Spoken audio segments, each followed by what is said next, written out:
Pour ne rater aucune de nos vidéos, n'oubliez pas de vous abonner et d'activer la cloche. Bonjour Monsieur le ministre Amadou Coulibaly, ministre de la Communication. J'aurais voulu m'éviter un tel exercice, mais il y a des moments de la vie, garder le silence n'est pas bon. Ce matin, j'ai reçu par WhatsApp un message d'un de mes amis qui m'a envoyé une nouvelle vidéo. Nous allons écouter ensemble ce que vous avez dit.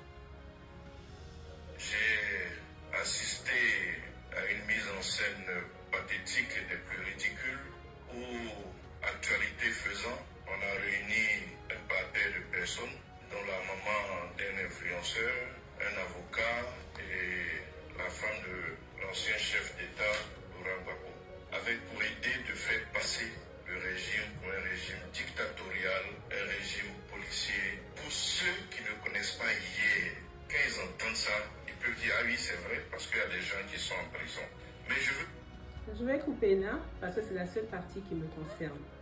Les autres parties, vous parlez plutôt de la gouvernance du président Laurent Gbagbo. Mais le RDR aussi faisait partie du gouvernement du président Laurent Gbagbo. Je ne viendrai pas répondre le président Laurent Gbagbo, parce que ce n'est pas mon rôle de répondre pour lui. Il est un homme politique, il a été président de la République de Côte d'Ivoire. Il répondra et je sais qu'il pourra répondre. Mon rôle n'est pas de répondre pour lui. Monsieur le ministre, je pense que vous m'aviez répondu et c'est à votre nom propre que vous m'aviez répondu. Vous n'avez pas répondu en tant que porte-parole du gouvernement. Parce que si c'est en tant que porte-parole du gouvernement du président Alassane Ouattara, certaines personnes bien informées vous auraient dit de ne pas me répondre sur ce sujet précis d'emprisonnement. Pourquoi je le dis? Vous n'êtes peut-être pas au courant de beaucoup de choses, même si vous faites partie du RDR. Je vais vous raconter une histoire. En 1999, je ne sais pas si vous vous en souvenez, quand ils sont venus arrêter les militants du RDR d'alors, les militaires étaient venus justement au siège du RDR à la rue de Pic. J'étais journaliste à cette époque et j'étais juste venue interroger Madame Henriette Dabaté, qui était la secrétaire générale du Rassemblement des Républicains. Et nous étions dans ses bureaux quand la police a fait irruption pour pouvoir l'arrêter. Elle a été arrêtée et la deuxième personne qui a été arrêtée, c'était moi. Mais quand moi on m'a arrêtée, j'ai été frappée, molestée, tabassée par les policiers d'alors. Madame Henriette Dabaté a été récupérée, ils l'ont mise dans le fourgon. Ensuite, on m'a jetée aussi dans la voiture des policiers, dans le coffre aussi, avec Madame Henriette Dabaté.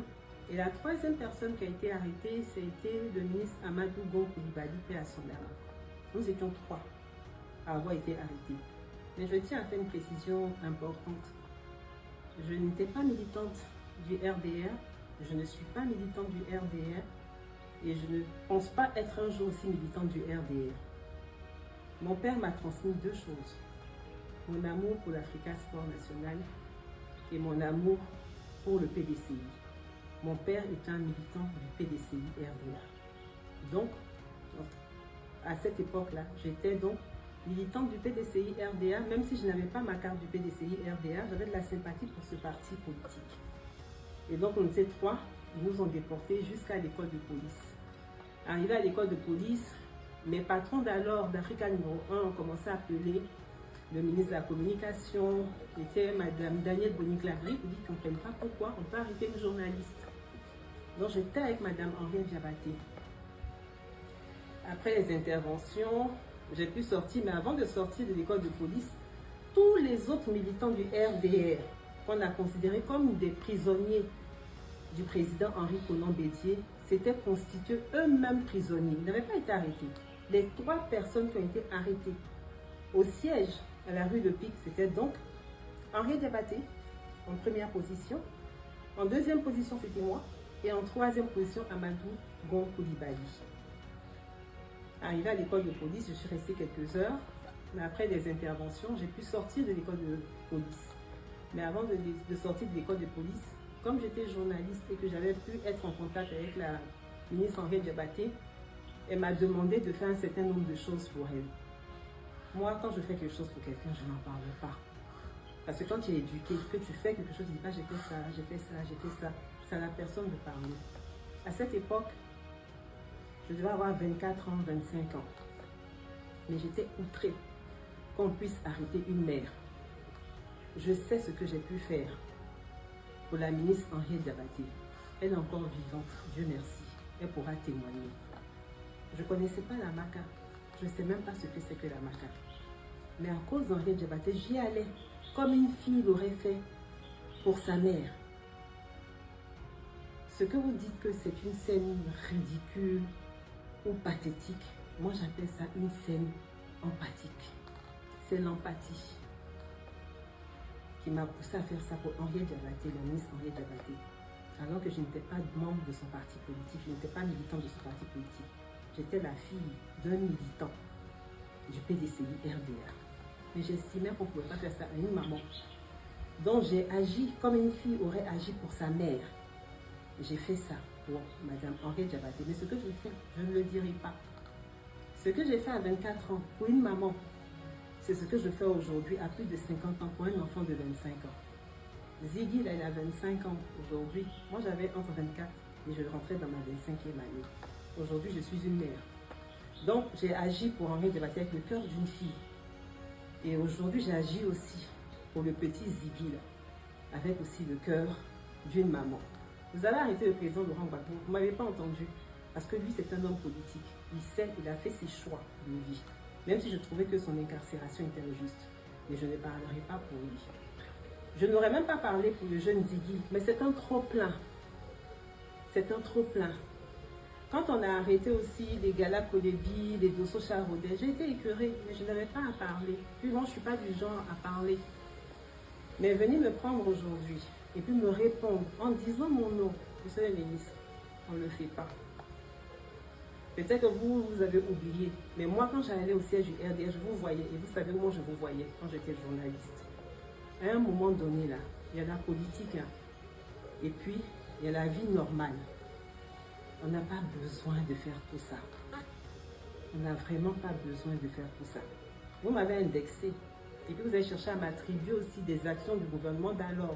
Gouvernement dans lequel le RDR aussi figurait. Mais le faire, ce n'est pas bon. C'est un fâcheux précédent. C'est un vrai fâcheux précédent. Ce n'est pas bon. Parce que dire aujourd'hui, vouloir m'imputer du moins des actes qui ont été posés par le gouvernement d'alors, cela voudrait dire aussi qu'aujourd'hui, ce qui se passe où des encagoulés rentrent dans des maisons, récupérer des gens qui auraient peut-être posé des actes délictueux, traumatiser les enfants des gens, traumatiser les épouses, en portant des cagoules. Il n'y a pas de raison de s'encagouler pour entrer dans des maisons. Mais je vous le dis, monsieur le ministre, ça fait peur aux enfants, ça fait peur aux femmes. Mais le faire et dire aujourd'hui que moi je sais ce qu'on faisait avant, en voulant m'attribuer les actions du gouvernement d'alors, cela supposerait aussi que la première dame, Madame Dominique Ouattara, est au courant de ce qui se passe. Je ne pense pas. Ce qui est valable pour moi est aussi valable pour elle. Je ne pense pas. Parce que je ne pense pas qu'elle pourrait accepter, ou qu'elle pourrait savoir que des gens rentrent encagoulés dans des maisons, traumatisent des enfants, traumatisent des épouses. Si un homme a fait quelque chose, c'est l'homme qui a fait. C'est pas la femme, c'est pas les enfants. Vous pouvez venir tranquillement. Ah, on te cherche. Donnez, madame, monsieur, venez. Nous allons aller au commissariat. C'est comme ça que ça devrait se passer. Moi, je n'ai pas été trop longue, monsieur le ministre. Et je dis que l'exemple là que vous venez de prendre pour pouvoir m'attaquer ou m'insulter, c'est cet exemple que vous n'auriez pas dû prendre. Vous voulez parler d'humanisme. Quand je faisais les cours de madame Henriette Diabaté, un 22 décembre 1999, elle avait besoin de quelque chose, ce qu'un enfant aussi aurait pu faire pour une mère, elle m'avait demandé de le faire. Mais elle m'a demandé de la rejoindre à la PISAM. J'étais étonnée, je dis pourquoi c'est à la PISAM que je dois la rejoindre alors que en principe elle est à la MACA. J'arrive à la PISAM, je la vois entre le 22 et le 23 décembre. Elle était avec Feu Amadou Gonkoulibaly. Il y avait aussi le ministre Amon Kano. Et il y avait une autre personne dont je tairai le nom. Parce que cette personne ne fait pas de politique. puis je lui ai dit, ah, la tantille, tu fais quoi ici à la PISAM? T'es pas malade? Parce que moi j'étais inquiète en venant à la PISAM. Elle m'a dit, non, je suis pas malade. Mais le président Henri Konan Bézier m'a dit que ma soeur, je ne peux pas te laisser en prison pendant les fêtes de Noël. Donc je vais vous envoyer à la PISAM pour que vous puissiez rejoindre vos familles et puis vous allez fêter quand même Noël à la PISAM. Elle était dans une suite. Henri Konan Bézier. Il avait mis Amadou, Henri Diabaté, d'autres personnes en prison. Mais il s'est souvenu qu'elle était sa sœur. Et il l'a fait sortir discrètement pour qu'elle puisse rejoindre ses enfants. Et pendant qu'on était justement à la PISAM, dans cette suite-là de la PISAM, j'ai commencé à entendre des coups. Je pensais que c'était des coups de pétard.